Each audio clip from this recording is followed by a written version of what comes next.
Hi guys. Today my students and I learned about the passive voice. Now when talking about the passive voice, we need to compare it to another type of tone, voice, or literature style, which is the active voice. So we're going to be learning what the passive voice is, what the active voice is, and how they are used and the different characteristics of each one. Okay? So let's start with the passive voice. Now, the passive voice is a way of saying a sentence. When using the active and passive voice, they both make the sentence mean the same thing. It just that they say it in very different ways. So, using the active, let's start with the active voice. The active voice is the tone, the terms, and the voice that we use in everyday conversations. So the active voice is when you are describing what someone or something is doing. So, for example, Anna painted the house.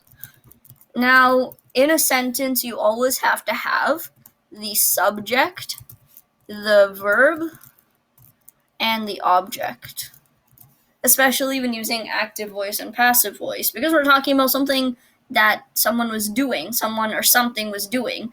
So in this case, Anna is the subject.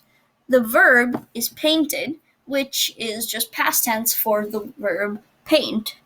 And the object is the house. We are talking about the house, which Anna painted. Anna took an action towards the house. Now, if we were to say the same sentence in passive voice, it would be a little bit different. So, passive would be the house was painted by Anna. Now, that might sound a little bit too long and unnecessary, but we'll get to it in a bit why it's used. So, as you can see here, instead of doing subject, verb, object in that order, we're still using all three to make a proper sentence, but we are going with object. But instead we are going with object, verb, and then subject. Passive voice basically describes what is being done to someone or something. Now, if I told you that Anna painted the house, it's more straightforward and you'd be using a basic conversation. However, sometimes the passive voice is used in literature to really put an emphasis on the task. It might sound more dramatic. Let's take another example here. So let's take. I'm going to give you a sentence, and we're gonna see if we can guess if it's active or passive by looking for some characteristics. Okay. So, Ali played the video. Is this in the active or passive voice, and how would we change it to the other? Now, as I said before, the thing you can look for is the structure, the order of the verb, object, and subject. It is supposed to be subject, verb, object. That is the active voice. And as we can see here, Ali is the subject, played is the verb, past tense for play, and the video is the object.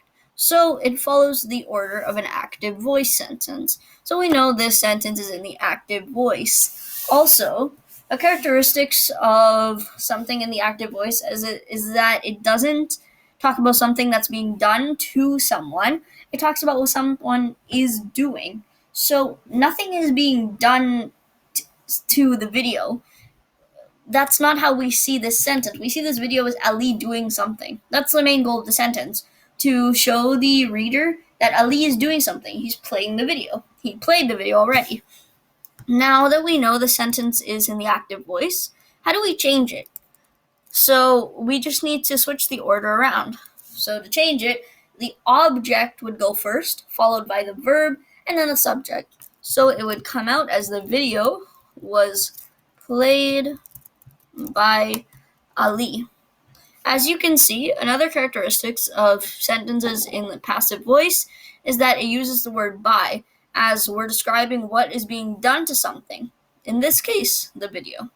So that's pretty much all you need to know about active and passive voice. The passive voice might seem unnecessary, but it is used a lot in literature to make sentences more dramatic and to put more emphasis on them. Bye. Thank